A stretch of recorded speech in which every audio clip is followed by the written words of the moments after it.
कितने प्रकार के मनुष्य होते हैं।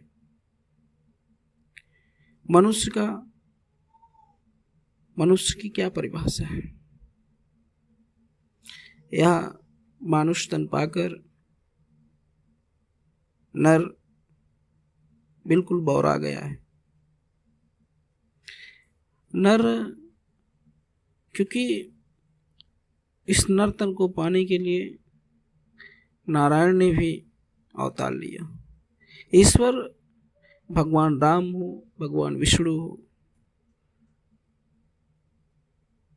जितने भी भगवान आए सभी ने इस नर्तन को चुना। किसी और योनि में भी आ सकते थे वो,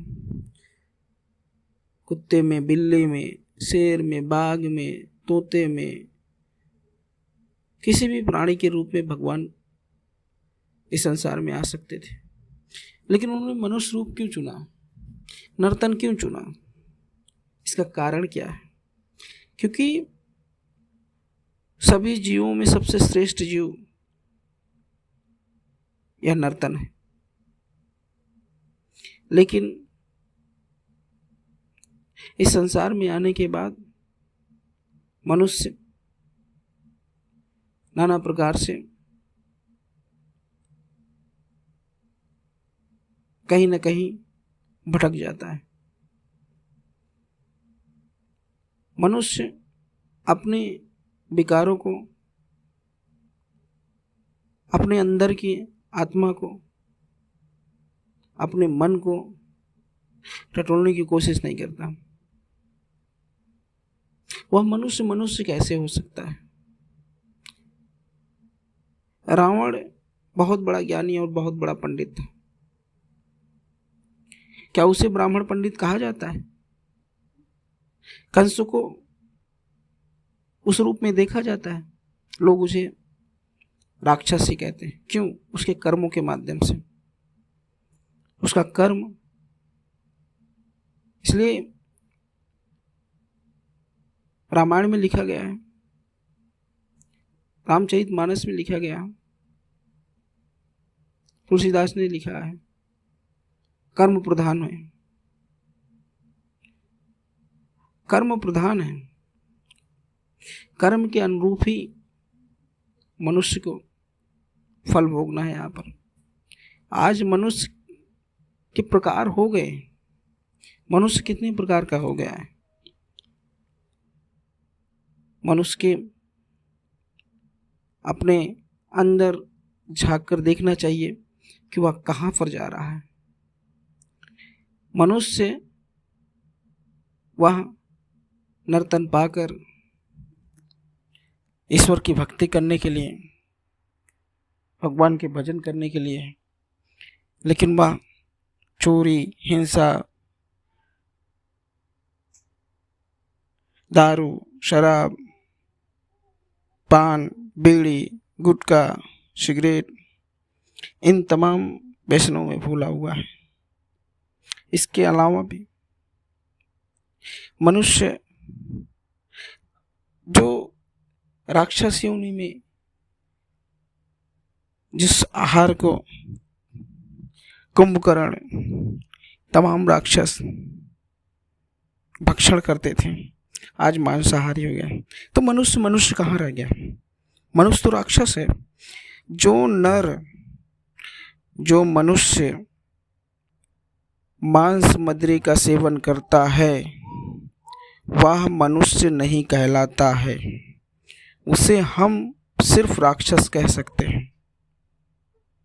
अब बहुत लोगों को यह बुरा लगेगा, बहुत लोगों को यह बातें चुभेगी कि मुझे तो राक्षस कहा गया। राक्षस क्यों कहा जाता है? आपके कर्मों से। आपका कर्म, जो आप ये कर्म कर रहे हैं, ये कर्म ही आपको राक्षस योनि में लेके जा रहे हैं।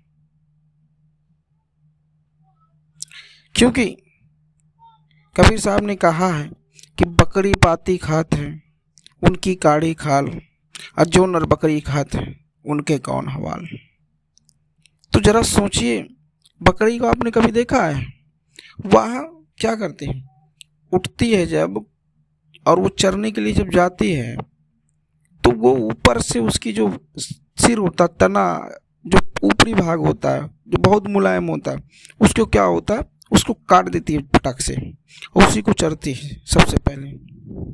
तो प्राकृतिक का नियम है, जो जैसा करेगा वो वैसा भरेगा।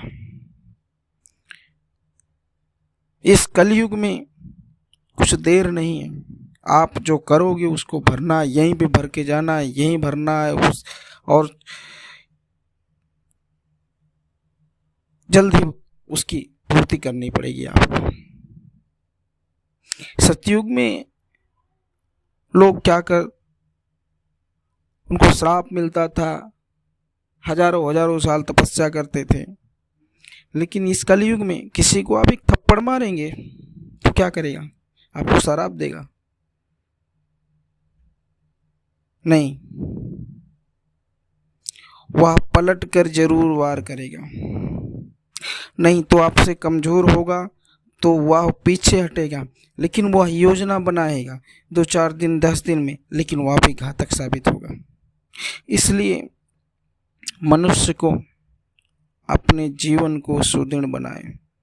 मनुष्य 4 प्रकार के होते हैं। एक मनुष्य कर्माहारी होता है, एक मनुष्य धर्माहारी होता है, एक राक्षस योनि का होता है, एक मनुष्य साधुवादक। कर्माहारी का मतलब वह सिर्फ कर्म से मतलब रखता है, कर्म करता है लेकिन सब कुछ करता है, सोचता है मैं अच्छे कर्म कर रहा हूँ, लेकिन मांसाहारी जीवन बिता रहा है, सब कुछ कर रहा है, तो क्या उतर जाएगा? उसे भी नरक को भोगना है। धर्माहारी धर्म और कर्म दोनों करता है, लेकिन चोरी हिंसा नहीं छोड़ता।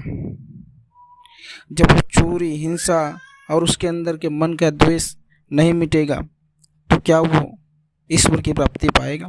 कभी नहीं पाएगा। इसी प्रकार जो साधुवाद के मनुष्य होते हैं वह ईश्वर के साधक होते हैं, लेकिन अगर उनसे छोटी सी भी गलती हो जाए ना तो ईश्वर को नहीं पा सकते। इस संसार में सदगुरु कबीर साहब ने सभी को चिताया। उन्होंने कहा है, बनी जो कुछ धर्म कर ले यही एक साथ जाएगा। कि बने जो कुछ धर्म कर ले, जो आप यहाँ धर्म करो, जो कुछ कर लोगे वही साथ जाएगा। ना हाथी जाएगा, ना घोड़ा जाएगा, ना पैसे जाएंगे, ना मोती जाएंगे, ना जवाहरात जाएंगे, सब यहीं रखे रहेंगे। एक ढेला लेकर नहीं जा सकते हो आप।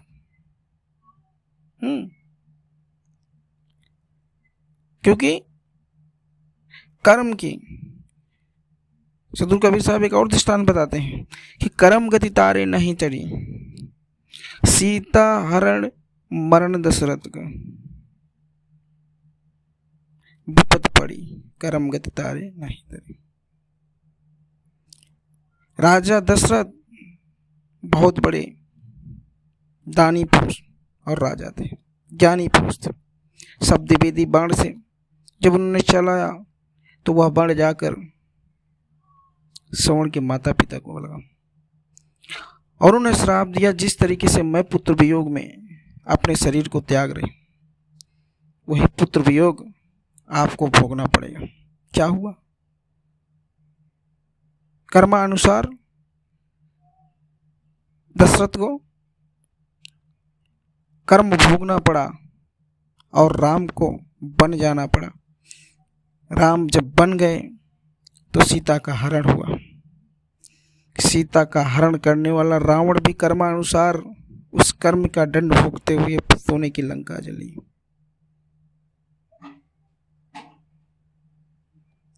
तो कर्म का फल भोगना है।